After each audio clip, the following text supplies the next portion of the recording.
భారతదేశం అనేది ఒక స్వతంత్ర దేశం. ఈరోజు మనం చూస్తున్నట్టయితే జంతర్ మంతర్ దగ్గర జరుగుతున్న ర్యాలీ ప్రొటెస్ట్ ఏదైతే జరుగుతుండేనో అది చాలా శాంతియుతంగా జరుగుతుండే. కానీ అనవసరంగా పోలీసులు వచ్చి వాళ్ళ మీద దాడి చేసి పిల్లలపైన, వృద్ధులపైన, మహిళలపైన ఎస్పెషల్లీ అనవసరంగా లాఠీ చార్జులు చేయడం కావచ్చు, టియర్ గ్యాస్ చేయడం కావచ్చు, లాఠీలకి మేకులు పెట్టుకొని మరి కొట్టడం కావచ్చు, చాలా అనవసరమైన చర్య అనేది. తర్వాత ప్రభుత్వం ఏమంటుందంటే మరి ముట్టడిస్తే మేమేం చేయాలి, ముట్టడిస్తే మరి మేము లాఠీ చార్జ్ చేయాల్సి వచ్చిందంటే కాన్స్టిట్యూషన్లో ఏం చెప్తుందంటే అందరికీ ఫ్రీ రైట్ టు అసెంబుల్ ఉందన్నమాట. ఆర్టికల్ 19 సబ్ క్లాస్ 2లో ఏం చెప్తుందంటే ఎవడన్నా కానీ ఆర్మ్స్ లేకుంటే ఎక్కడన్నా అసెంబుల్ అవ్వచ్చు.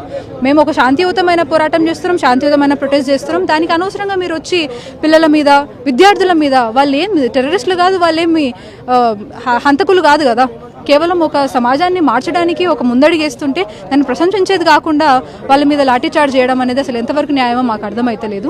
మాకంటూ ఒక డిమాండ్ ఉంది. అర్హత ఉన్న విద్యార్థులు వాళ్ళు కష్టపడి చదువుకుంటున్నారు, పేదరికంలో వచ్చిన వాళ్ళు చాలామంది ఉన్నారు, వాళ్ళు చదువుకోవాల్సిన అవసరం ఎంతైనా ఉంది. మన భారతదేశం మెరుగుపడాలంటే విద్యార్థులే కదా, యువతే కదా కావాల్సింది. అట్లాంటి వాళ్ళని ఈరోజు ఆపడానికి, వాళ్ళకి సంఖ్యలేయడానికి చూస్తున్నారు. అది ఎంతవరకు న్యాయం మాకు అర్థం అవుతలేదు. మాకైతే ఒక డిమాండ్ ఉంది. నీట్ రీఎగ్జామినేషన్ చేసినారా చేయలేదా అది కాదు పాయింట్. లీక్ అవ్వకూడదు in the first place. Leak అవ్వడం, అది 2 సార్లు అవ్వడం, దానికి వాళ్ళు అకౌంటబుల్ ఉండకపోవడం.